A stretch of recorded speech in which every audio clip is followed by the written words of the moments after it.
مولایا صلی وسلم دائما ابدا علی حبیبک خیر الخلق کلہم۔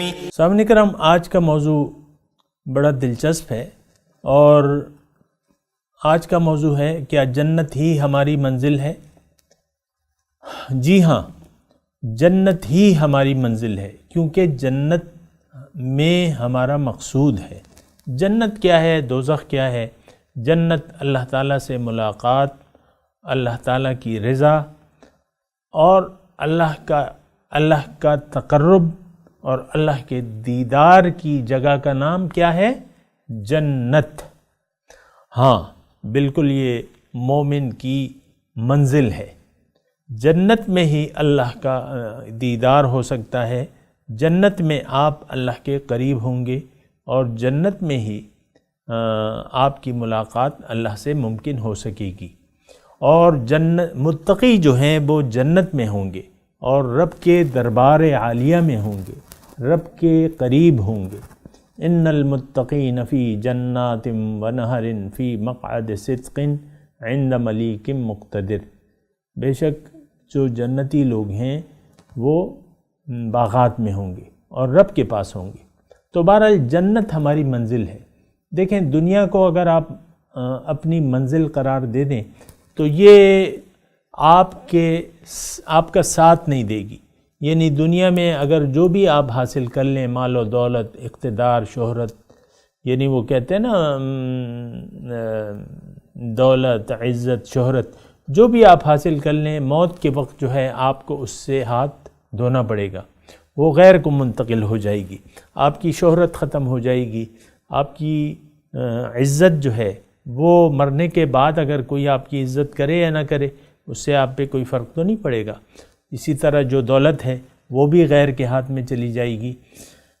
دیکھیں، ہماری جو مقصود ہے، جس چیز کو ہم نے اپنا منزل بنا لیا ہے، یعنی دنیا کو، اور جس چیز کے لیے ہم تگ و دو اور کوشش کر رہے ہیں، یعنی دنیا کی دولت، عزت اور شہرت، یہ ایک دن جو ہے آپ کو اس سے جانا پڑے گا، اس سے ہاتھ دھونے پڑیں گے۔ پھر کیا ہوگا؟ پھر آپ سے پوچھ گچھ ہوگی۔ ثم لتسألن یومئذ عن النعیم۔ پھر تم سے اللہ تعالیٰ نے جو تمہیں نعمتیں دی ہیں اس کے بارے میں پوچھا جائے گا، تو پھر کیا جواب ہوگا؟ یعنی آخرت میں لاجواب ہونے سے بہتر یہ ہے کہ آپ اپنی منزل کو درست کر لیں، آپ اپنے مقصد حیات کو درست کر لیں، آپ اللہ کو اپنی منزل بنا لیں۔ اللہ تعالیٰ سے ملاقات اور دیدار جنت میں ہی ممکن ہے۔ ہاں، یہاں بھی آپ کو وصال حاصل ہو سکتا ہے، کیونکہ قلب المؤمن عرش الرحمن ہے، یعنی یہاں بھی اللہ تعالیٰ کا نور آپ کے دل میں آ سکتا ہے۔ قلب المؤمن عرش الرحمن ہے نا، تو اگر آپ اللہ کو منزل بنا کے کوشش شروع کر دیں تو اس کے فوائد جو ہیں آپ کو دنیا میں بھی ملیں گے، اور آپ کو اللہ تعالیٰ ایک بہترین زندگی عنایت فرمائے گا، ایک پرسکون اور پر اطمینان زندگی عطا فرمائے گا۔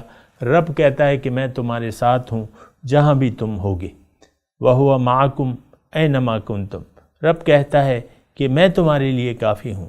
أَلَيْسَ اللَّهُ بِكَافٍ عَبْدًا، کہ کیا اللہ تعالیٰ اپنے بندے کے لیے کافی نہیں ہے؟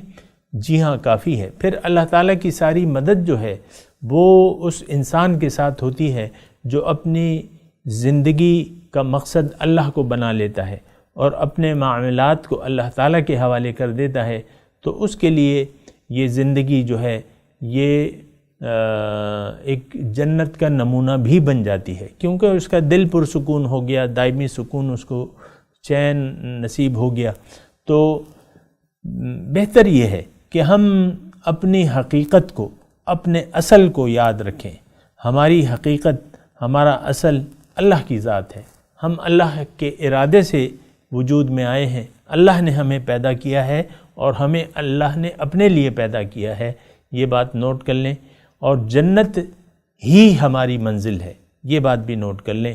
وآخر دعوانا ان الحمد للہ رب العالمین۔